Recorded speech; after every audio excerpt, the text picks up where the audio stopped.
Once a giant, always a giant. For me, it's only a giant. What's going on YouTube? Diggy546. Definitely hit that subscribe button if you're new. Like the video if you like the video. And I won't tell if you click that bell. But let's go ahead and get into this. Alright, so first off, I just want to give a collective sigh of relief that Tyrone Tracy's injury is not season ending. We all thought it was. It looked like he blew out his leg or blew out his knee or broke a bone or something like that when he was returning that kickoff in practice, and everything kind of checked out. He went to the hospital and everything because everybody thought it was over, and he's going to be out. I mean, who knows how long, but it's an ankle sprain. It's not a season-ending, career-altering injury. So shout out to Tyrone Tracy. I know he'll be back. Probably not this preseason, but maybe early on in the regular season, he should be good to go. Maybe week 3, maybe week 2. You never know. But I kind of wanted to talk today about Darius Slayton. And I think Darius Slayton has probably been like the most disrespected giant who's been a good player that I've almost ever seen. Because there's a brigade, and there's a brigade that will defend Daniel Jones tooth and nail for what has been around him for the last 6 years.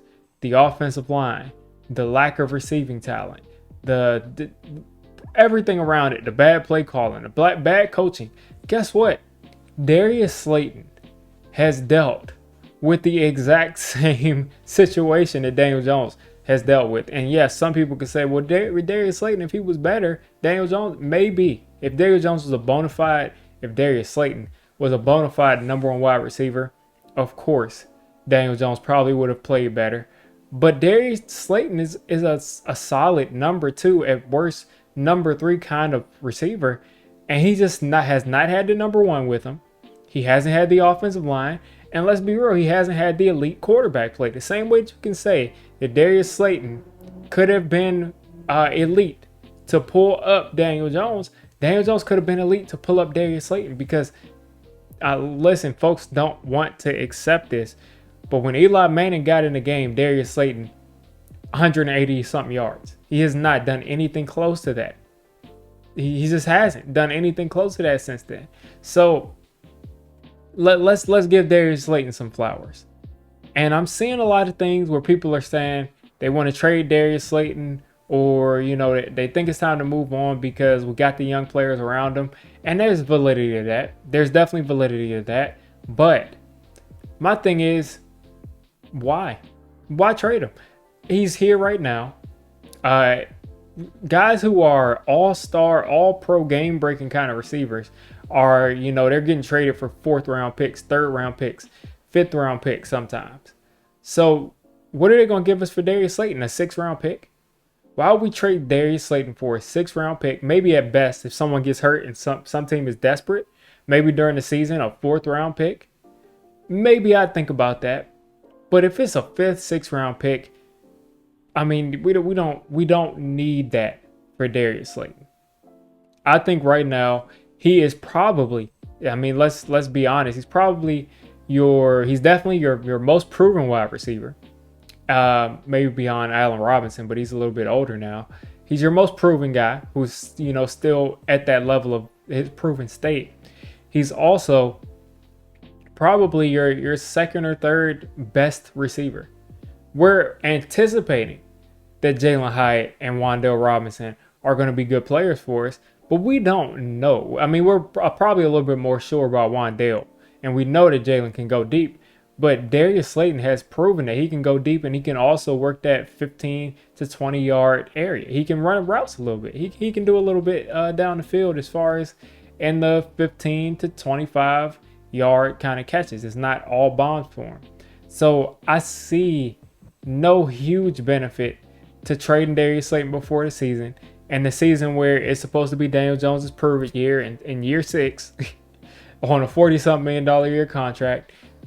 Why would we get rid of the guy that he's most comfortable with just because? I mean, to make space for who? I feel like I would rather him Be there as your number 4. Because right now, what are we looking at? Right now, we're looking at Malik Neighbors. We're looking at Wan'Dale Robinson. We're looking at Jalen Hyatt. And Darius Slayton will probably be ranked over Hyatt. But then we're going to throw in Darius Slayton. And then you'll maybe have Gunnar Olszewski. And you'll maybe have Allen Robinson or Isaiah Hodgins. So guess what? Receivers miss games. They just do. So Malik Neighbors has already got this sprained ankle. Hopefully this guy plays all 16 games or all, 17 games. But he's got his sprained ankle already. Jalen Hyatt is a super fast receiver who can, run out of his own cleats. And guess what happens there? Those guys always, it's just, I'm not wishing it on, but those guys always have the hammies.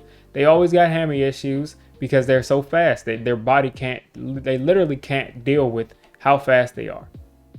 And he got Wan'Dale Robinson, who tore his ACL, who missed some more time last year and the year before. So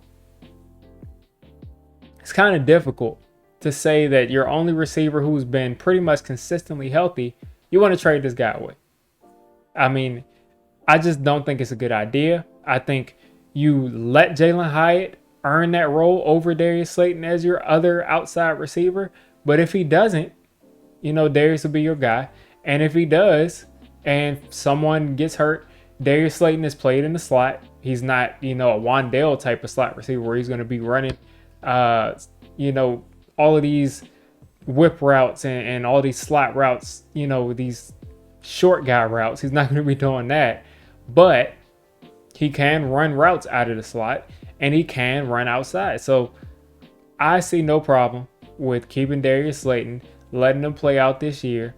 He's probably going to be gone after this year, but listen, man, it is what it is. Maybe he'll be gone with Daniel Jones, maybe without him, but I really think that this year is not a year when we're not really anticipated to win a lot of games, and we're not anticipated to go to the playoffs and win the Super Bowl. It's not a win now kind of thing, but at the same time, you have your quarterback who finally has a cast of good wide receivers, and we know wide receivers get hurt.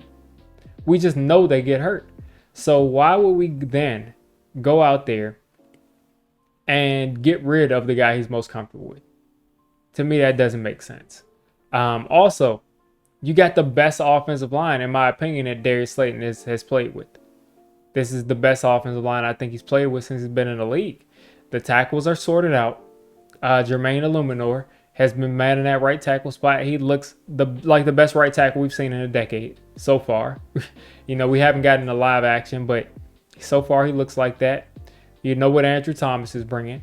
John Runyon, I think he got nicked up a bit, but he'll be all right. We got to hope that I was going to say Weston Richburg. We got to hope that JMS steps up and becomes that center we know he can be. And then you'll probably have Greg Van Roten, who's played beside Illuminor for an entire season, for 17 games last year. He played beside Illuminor. So this offensive line, I think, is going to be the best that Daniel Jones has played with as a pro. And I think it's going to be the best Darius Slayton has played with as a pro. And I also think that this receiving core with Darius Slayton is the best receiving core he's had in his entire life. Literally in his entire life. I don't think the guys he played with at Charlotte Latin, I don't think those guys were the best. And I don't think those guys were standout guys. And I think he was a walk-on at Duke. I'm pretty sure. He was a walk-on, and he was very lowly recruited when he got to Duke. And we saw the cast of characters he had at Duke. Those guys were dropping balls all over the place. None of them are in the NFL. So this is the best receiving core he's played with in his entire life. So don't mess with it. Keep everything comfortable for this guy. Let him go out there. Let him have a chance to prove it. Now that we have the cast here, let him go out there and ball. Let him do what he has to do or is or isn't able to do, and let the chips fall where they may. So keep Darius Slayton on this team. I would tolerate no Darius Slayton slander. He's been here through the good and the bad. He's been here at the same time Daniel Jones has been here. And they've both struggled because of the situations around them and because they weren't dominant enough players to make up for it. So you guys let me know what you think. Would you trade Darius Slayton? If you traded him, what would you want for him? If someone offers me a low 4, I think it's a bad team, I'm going to do it. But if not, I can't see myself making that trade. If you made it this deep into the video, come on, just hit the subscribe button. I make Giants content primarily, draft content secondarily, and during the season, I'm going to be doing a lot of reacting to pretty much most of the NFL games and everything NFL. So if you made it this deep, go ahead and join the D6 squad.